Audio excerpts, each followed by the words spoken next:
Hello there, lovely people. It's Alex from Nintendo Life here, and what? In the middle of the night with the version 3.1 update, Super Smash Bros. Ultimate got VR support. Now, if you're sat there thinking, how on earth can a game like Super Smash Bros. Really work in VR? Well, I'm going to explain to you exactly how it all works and what I feel about it and things like that. Overall, it's a thing that exists, absolutely. And we'll get into some of the issues with it as well, and just generally the whole sort of VR thing that Nintendo's going for, because but anyway, that's more than enough waffling. Let's dive right into things.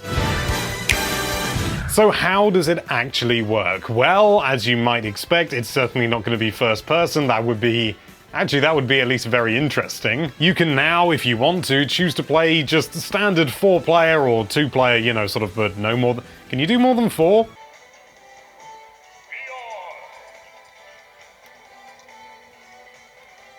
No, which isn't terribly surprising. So you can have up to 4 players playing in VR. And when I say 4 players, I mean, they've all got to be CPUs except you. When I actually first saw it, when Nintendo had all the information, it said watch CPU battles, but you can actually play in a match.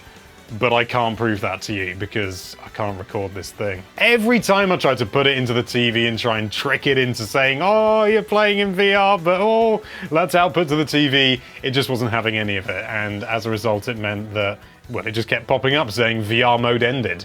So you're just going to have to look at some very bad screenshots and imagine. It is basically what you'd expect. You can look at the stage and look around in VR and, use head tracking and stuff like that. If you're watching a CPU battle and you're not actually fighting in it yourself, you can move back and forth and you can zoom in and out and pan around and stuff like that, which it's definitely more fun, and you can get some interesting angles and you can see stages in a new light, which is kind of fun.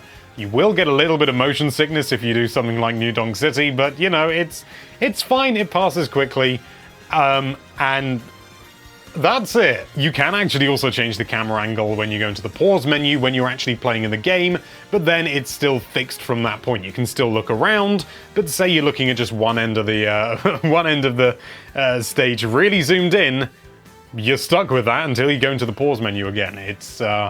It's a thing. And that's about it, honestly. And you can't even choose every stage. There are some stages, in fact, I think like more than half of the stages you can't even play because I'm guessing they just weren't designed or didn't really work with VR in mind.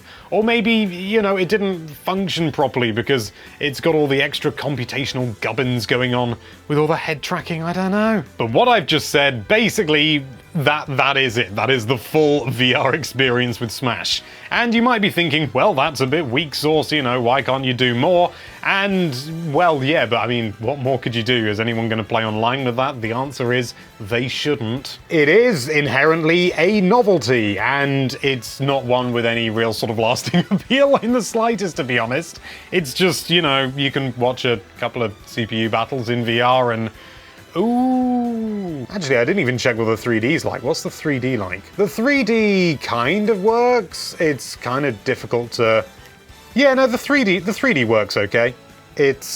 Yeah, go on, Ridley, do your thing. Things that are further away do look further away than things that are right up close, but... Yeah, it's actually... I've got a feeling the CPU follow where you're looking. I'm not entirely sure about that. I think they do. I've just looked in the opposite direction and they've gone over to the other side. They're sort of designed to fill the screen almost. Well, now let's look back over here and see if they go back over there. I mean, it could entirely be just complete coincidence, but come on. Luigi's come back over. No. Maybe not, maybe not. To be honest, after I've done this video, I don't think I'm ever gonna go back to the VR mode, like, ever, unless like one of my friends comes up to me and said, hey, I heard Smash can be in VR now, what's it like? And I'll go look and they'll go, oh. It's not that it's not fun, and it's almost weirdly glorious in how completely pointless it is. Like, it's a sheer novelty. It's almost like a tech demo. And there's something weirdly appealing about that. I don't bemoan it at all, I don't think that it really took any significant development effort, and, but it's not going to sell VR units at the end of the day. I say units.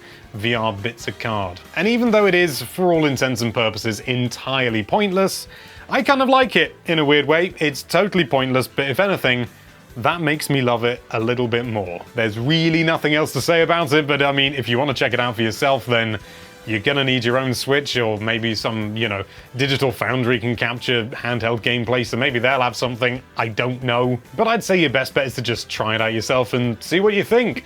Don't get your hopes up high. It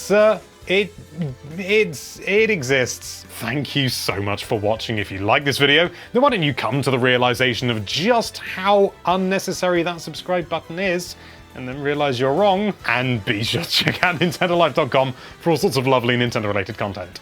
Thank you again for watching. Bye-bye.